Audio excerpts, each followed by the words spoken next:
She flung the papers onto the polished mahogany table like they were yesterday's trash. Her voice, flat, emotionless. "You're nothing to me now." Just 72 hours had passed since she laid her father to rest. 72 hours since I held her trembling frame against me as she sobbed, grief-stricken, broken. Her pain had been raw, violent, real, and now? Not even enough time for the dirt to settle on the casket before she turned and carved me out of her life like a cancer. I picked up the divorce documents without so much as a twitch. No blink, not even a breath. I just stared at the ink where her name sat, already signed, already dry. And then I spoke, steady, cold, clear as frost on a January morning. "Just don't come to regret this." She laughed, a sharp, mocking sound. Not a laugh, more like a scoff soaked in contempt. Her eyes were empty, two glassy wells that once held dreams. Now, all I saw was greed. She thought she'd won, that this was some triumph. But I wasn't surprised, not anymore. See, betrayals like that, they don't land out of nowhere. They build, they rot, they whisper from the corners long before the crash. And I'd been listening for a while, watching her erode into someone I barely recognized. She thought she buried her father. She didn't realize she buried her future that day, too, because she never read the will. I met Lena 10 years ago. She was magnetic, fierce, gorgeous in an effortless way that made entire rooms lean toward her. Always 2 drinks ahead of everyone, sharp-tongued, wild-eyed. We were nobodies back then, dreamers clawing through cheap rent and ramen dinners, scraping together hope from bounced checks and broken coffee machines. She used to daydream about the ocean. "One day, I want a house by the coast," she'd say, bare feet on cold linoleum, flipping through catalogs we couldn't afford to touch. I told her we'd make it happen, even if I had to build it with my bare hands. So I did. I sacrificed sleep and youth, took 3 jobs, gave away my 20s like spare change. She drifted, though, hopping from hobby to hobby, changing plans like outfits, never settling long enough to claim a purpose. But I didn't mind. I loved her. I believed in what she could become. Her father, Franklin Delcroix, old money mogul and ruthless businessman, never believed in me. To him, I was beneath her, dirt beneath a dynasty. When we got married, he cut her off for 6 months, said I was dragging her down. In a way, he was right. I drained the version of Lena he knew, the spoiled one, the one who coasted on connections and privilege. I pushed her to build something instead. But money changes people. Quietly, then completely. When Franklin's health declined, so did she. Affection faded. Conversations shortened. Nights got longer, excuses thinner. She was disappearing behind secrets. Then one evening, I saw her smile, glowing, full of warmth, at her phone. I hadn't seen her smile like that in months. I asked her what was so funny. She said, "Just memes." But Lena never laughed at memes. When Franklin died, I braced for sorrow, but she didn't shed a tear, just showed up in expensive shades, tapping at her phone through the eulogy like it was a chore. 3 days later, she inherited $379 million, then handed me the papers.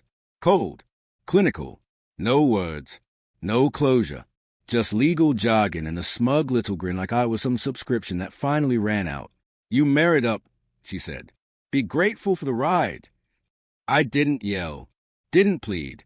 I observed, not her, but everything around her. Her messages, her calls, her habits. She got sloppy, drunk on the rush of power. Turned out she wasn't alone in this betrayal. There was someone else, a corporate bottom feeder, the kind of man who probably bathes in cologne and inflated ego. They'd been orchestrating this for months.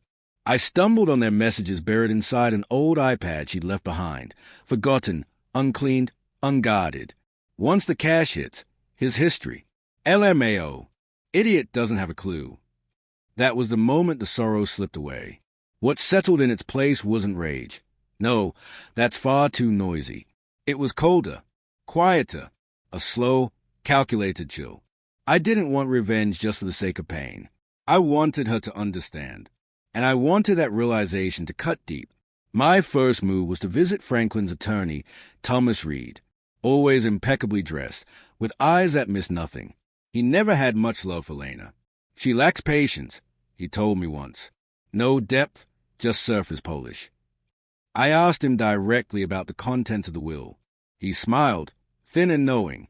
You're sharper than you let on. Turns out, Franklin hadn't just shuffled assets around. He'd restructured his entire estate before he died, because he saw it too, the transformation in his daughter, the detachment, the entitlement. She assumed she'd get everything by default. Bloodline loyalty, right? What she never asked herself was why her father started inviting me to business lunches, why he began requesting my input on tax shelters and inheritance strategies, why he'd suddenly taken an interest in my tiny investment firm. Because I wasn't just the man who married his daughter. I became the man who earned his trust. Before he passed, Franklin named me executor of his estate, gave me full legal authority under one condition. Let Lena believe she was in control until she inevitably proved she wasn't. So I played my part. The abandoned husband, the picture of heartbreak, quiet, still, watching. Behind the curtain, I gathered everything, emails, call logs, screenshots, even wire transfer records. I hired a private investigator to dig into her new lover. Turned out, he was a bankrupt fraud, a professional leech with a glossy smile and empty pockets. Ideal. Then I went to work. Not stealing, protecting. I moved funds into blind trusts, fortified shell corporations, activated prenups so dense with legal armor. Lena had never even read them. Back then, she told me, "We'll never split. I trust you." So she signed everything without question. She thought divorce would liberate her. Instead, it triggered the clause that froze every dollar of her inheritance, unless I gave written consent. And I wasn't giving her anything.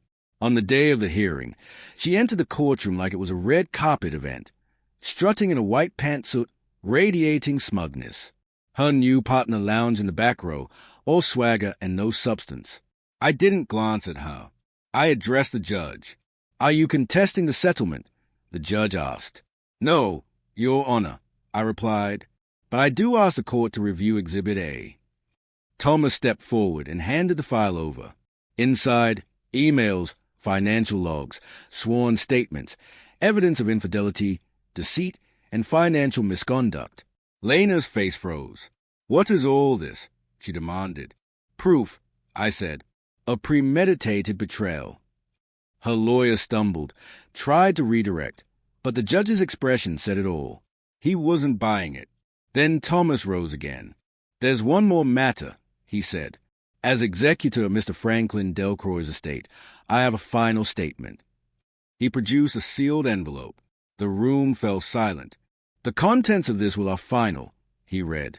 "Lena Delcroix's inheritance is contingent on her maintaining moral integrity and marital fidelity until official transfer." She had failed both. Her voice cracked. "You're lying." "No," Thomas replied, cool as ever.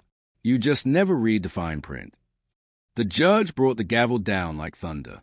Lena stood there, stunned, lips parted, trembling. What happens to the money? I finally looked at her. Really looked. It goes where it was always meant to. She lurched forward. "You set me up." "Yes," I said, calm as ever. "You taught me how." Thomas laughed, loud and unrestrained. Not polite, not professional, just honest delight. Her lover? Gone. Slipped out the back without a word. People still ask me if I regret it. If I miss her. I don't. What I miss is who she used to be. The Bayford girl spinning dreams of seaside mornings, flipping through magazines we couldn't afford. But that girl vanished the moment money came knocking. What I gave her wasn't vengeance. It was justice. What I gave myself was peace. The estate now sits in a protected trust, untouchable, bulletproof, still bearing Franklin's name. I bought a home by the shore. A plaque out front carries his name.